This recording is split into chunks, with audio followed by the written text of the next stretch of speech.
அவிநாசியில் முருகன் மத்திய அமைச்சராகும் அண்ணாமலை ரூட் போடும் அண்ணாமலை எகிரும் எதிர்ப்பு. மத்திய அமைச்சர் எல் முருகன் இந்த முறை அவிநாசி தொகுதியில் களம் காண்கிறார். ஒருவேளை அவர் வெற்றி பெற்றால் தனது ராஜ்யசபா எம்பி பதவியை ராஜினாமா செய்ய வேண்டியிருக்கும். அப்படி நடந்தால் அவர் வகிக்கும் மத்திய அமைச்சர் பதவியும் காலியாகும். இப்போது அந்த இடத்திற்குத்தான் அண்ணாமலை செக் வைத்திருப்பதாக கோட்டை வட்டாரத்தில் கிசுகிசுக்கப்படுகின்றன. தமிழக சட்டமன்ற தேர்தல் களம் அனல் பறக்க தொடங்கியிருக்கும் நிலையில் திருப்பூர் மாவட்டத்தின் அவிநாசி தொகுதி இப்போது விவிஐபி அந்தஸ்தை பெற்றுள்ளது. காரணம், மத்திய இணையமைச்சர் எல் முருகன் இந்த முறை டெல்லி அரசியலில் இருந்து நேரடியாக தமிழக சட்டமன்ற தேர்தலுக்குள் குதித்திருப்பதுதான். அவிநாசியில் வெற்றி வாகை சூடி கோட்டைக்குள் நுழைய வேண்டும் என்பதில் முருகன் மிக தீவிரமாக இருக்கிறார். ஆனால் முருகனின் இந்த அவிநாசி பயணம் டெல்லி மேலிடத்தில் ஒரு பெரிய வெற்றிடத்தை உருவாக்கப் போகிறது.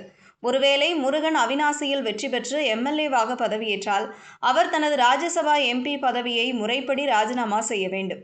அப்படி ராஜினாமா செய்யும் பட்சத்தில் அவர் தற்போது வகித்து வரும் மத்திய அமைச்சர் பதவியும் காலியாகும். முருகன் விலகும் பட்சத்தில் காலியாகும் அந்த ராஜ்யசபா சீட்டை தமிழ்நாடு கோட்டாவின் கீழ் கைப்பற்றி அப்படியே டெல்லி அமைச்சரவைக்குள் நுழைந்து விடலாம் என்பதுதான் அண்ணாமலையின் மாஸ்டர் பிளான் என்கிறார்கள் விவரம் அறிந்தவர்கள். முருகன் வகித்த அதே இலாக்காவை தான் அண்ணாமலையும் குறிவைத்திருப்பதாகவும் அதில் அவர் மிகுந்த நம்பிக்கையுடன் இருப்பதாகவும் கூறப்படுகிறது. சட்டமன்ற தேர்தலில் வேட்பாளர் பட்டியலில் இடம்பெறாத அண்ணாமலை பின்வாங்கிவிட்டதாக பலரும் விமர்சித்தார்கள். ஆனால் ஆழம் பார்க்காமல் காலை விடமாட்டார் அண்ணாமலை என்கிறார்கள் கமலாலய உடன்பிறப்புகள். முருகன் காலி செய்யும் அந்த தமிழ்நாடு கோட்டா, ராஜ்யசபா சீட் மற்றும் மத்திய அமைச்சர் பதவி ஆகிய இரண்டையும் ஒரே கல்லில் அடிப்பதற்கு அண்ணாமலை ரகசிய திட்டம் தீட்டியுள்ளதாக தகவல் கசிந்துள்ளது. தேர்தலில் போட்டியிடாத அண்ணாமலை மாநிலம் முழுவதும் சூறாவளி பிரச்சாரம் மேற்கொண்டு வருகிறார்.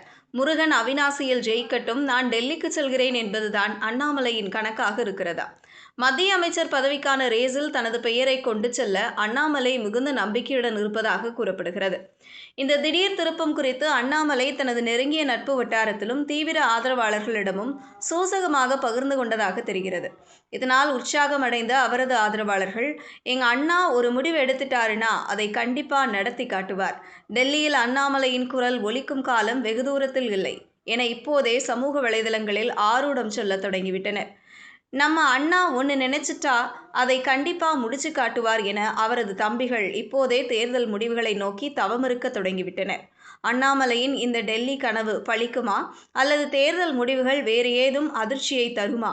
முருகனின் வெற்றியும் அண்ணாமலையின் பதவியும் ஒன்றோடொன்று பிணைந்து கிடப்பதால் அவிநாசி தேர்தல் முடிவுகளை டெல்லி மேலிடமும் ஆவலோடு கவனித்து வருகிறது.